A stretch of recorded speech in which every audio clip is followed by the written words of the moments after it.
queridos viajantes da Palavra de Deus, sejam muito bem-vindos a este canal. Tudo bem com vocês? Para vocês que ainda não me conhecem, eu me chamo Mari Garcia e se você ainda não está inscrito aqui, este é o momento que você pode se inscrever. Ativa o sininho aqui embaixo, para o YouTube te avisar toda vez que eu postar um vídeo novo por aqui.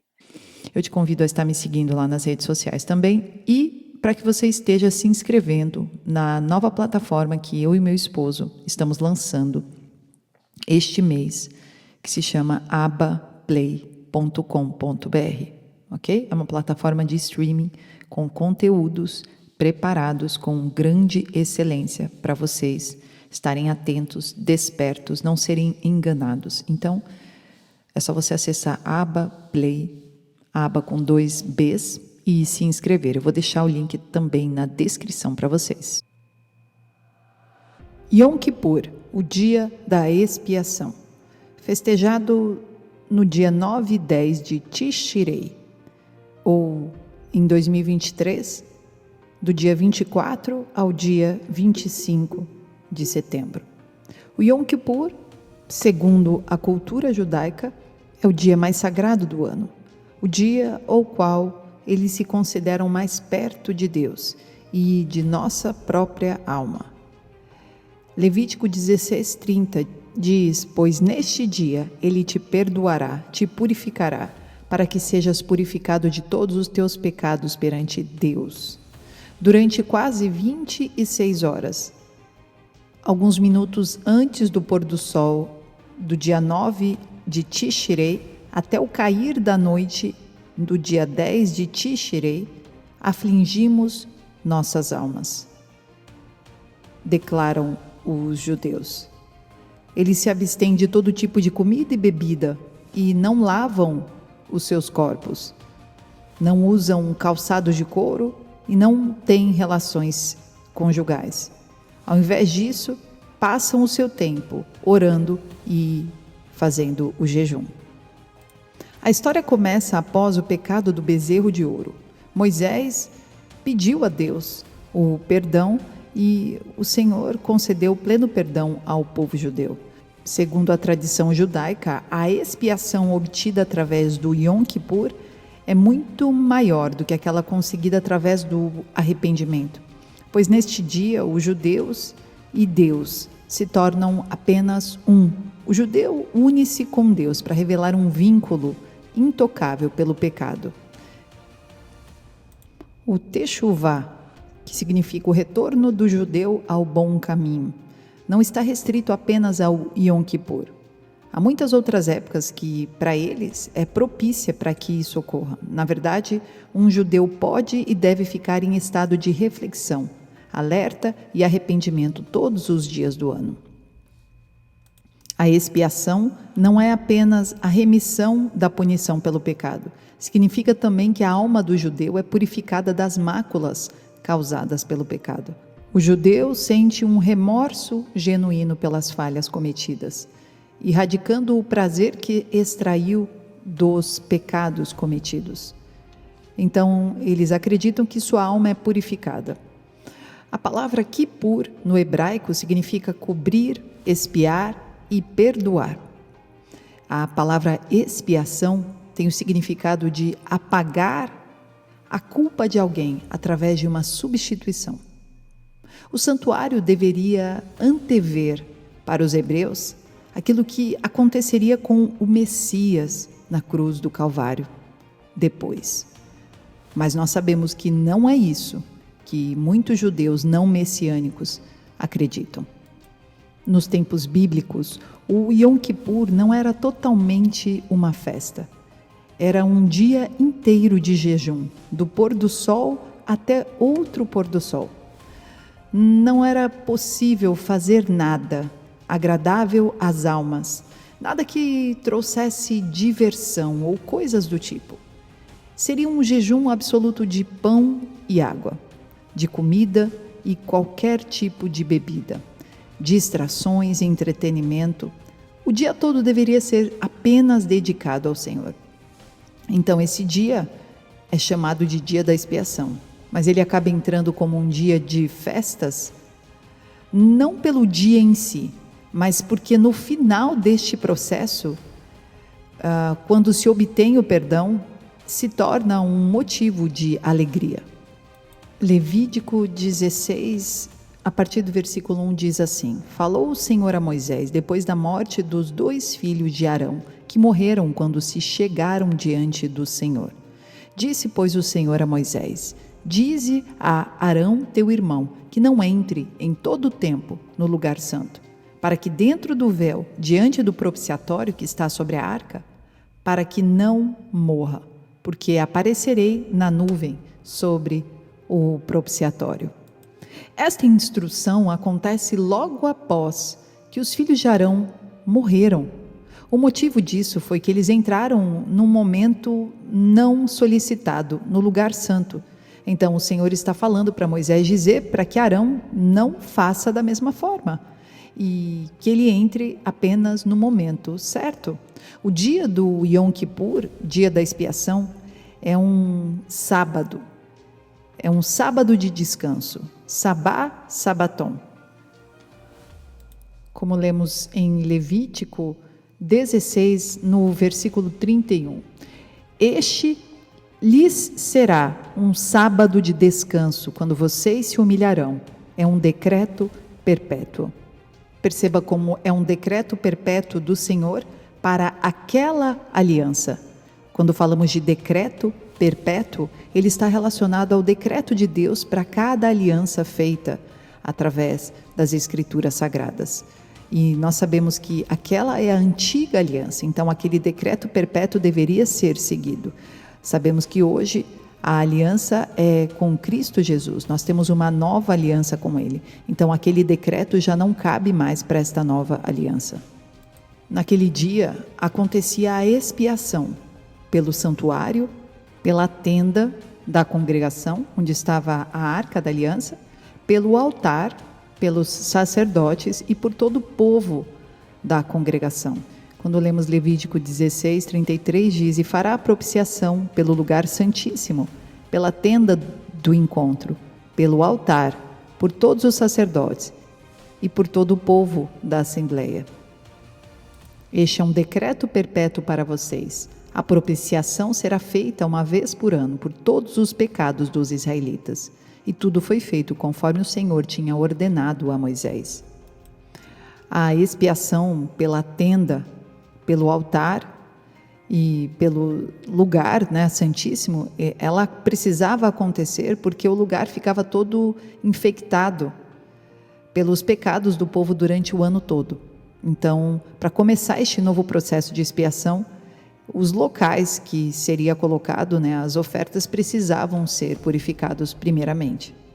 E até os pecados realizados sem intenção ou ignorância precisavam também ser expiados.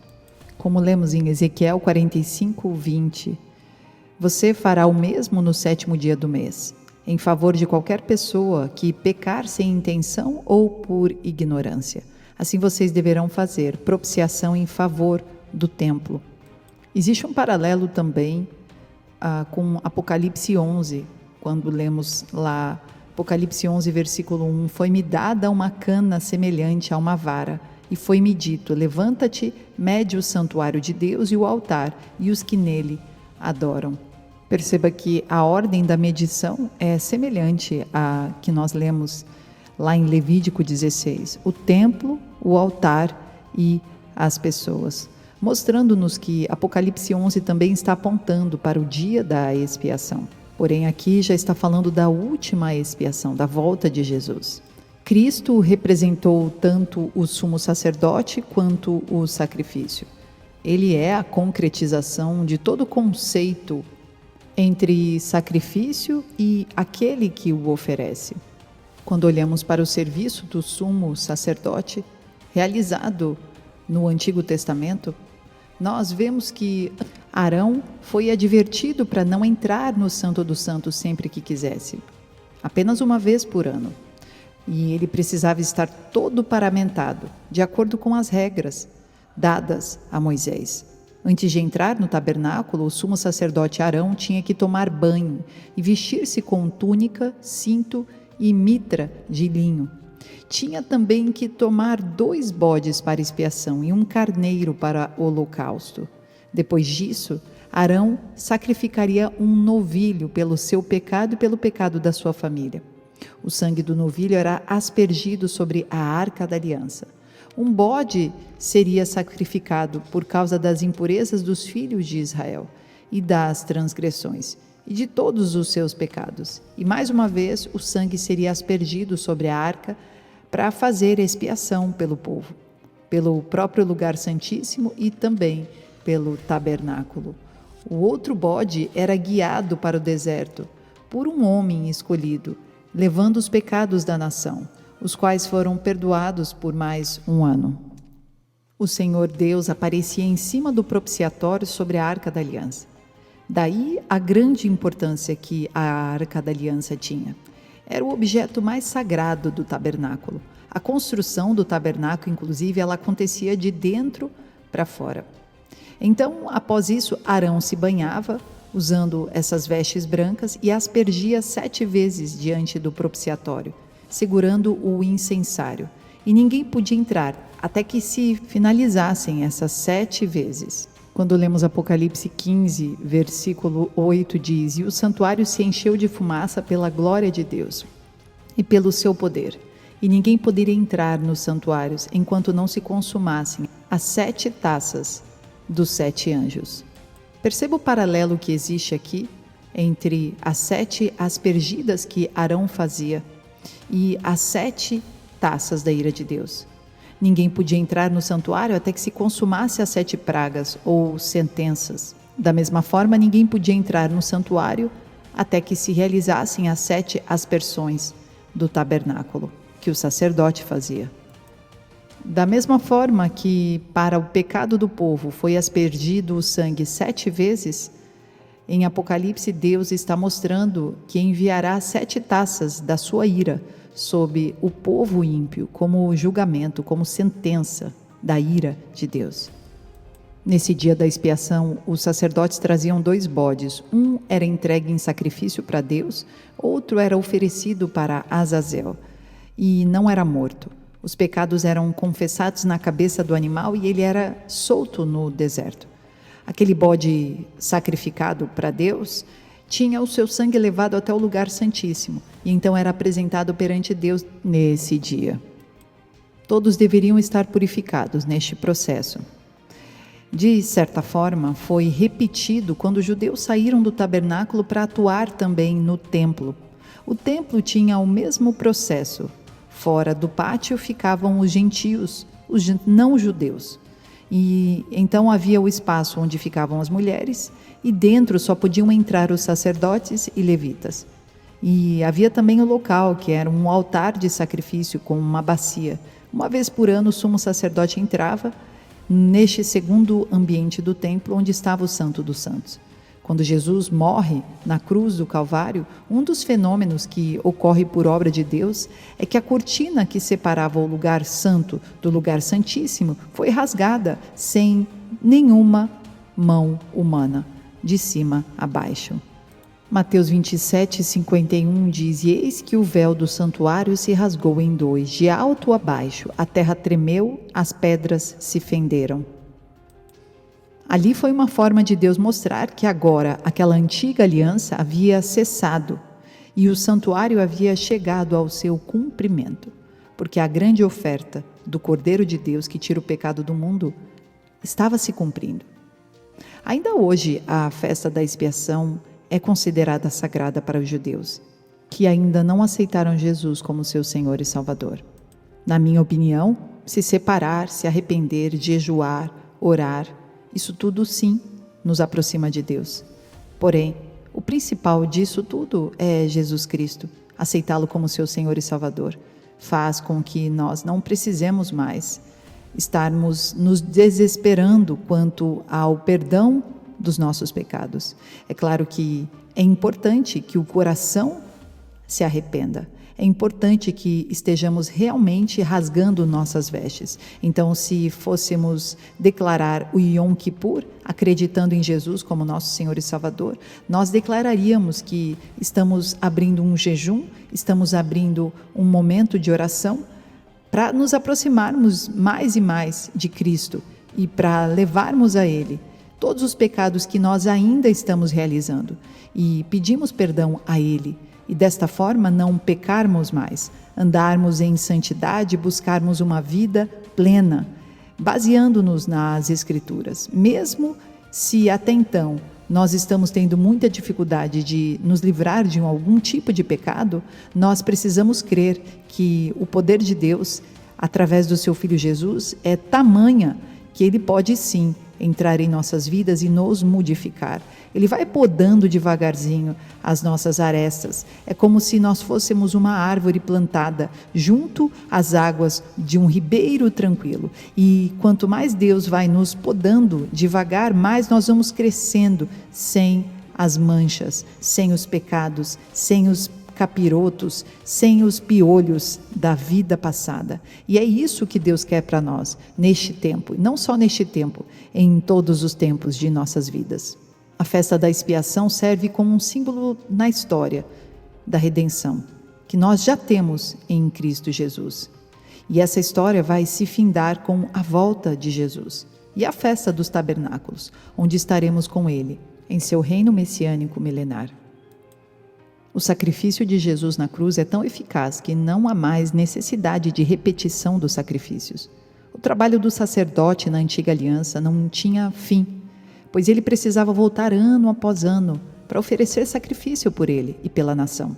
Mas Cristo fez algo que o antigo sacerdote não podia fazer, que foi assentar no trono após fazer a purificação dos pecados e obter a eterna redenção. Cristo cumpriu perfeitamente a obra que foi delegada pelo Pai, como está escrito em Zacarias 6, versículo 13. Ele mesmo edificará o templo do Senhor, e ele levará a glória, assentar-se-á no seu trono, e dominará, e será sacerdote no seu trono, e conselho de paz haverá entre ambos os ofícios.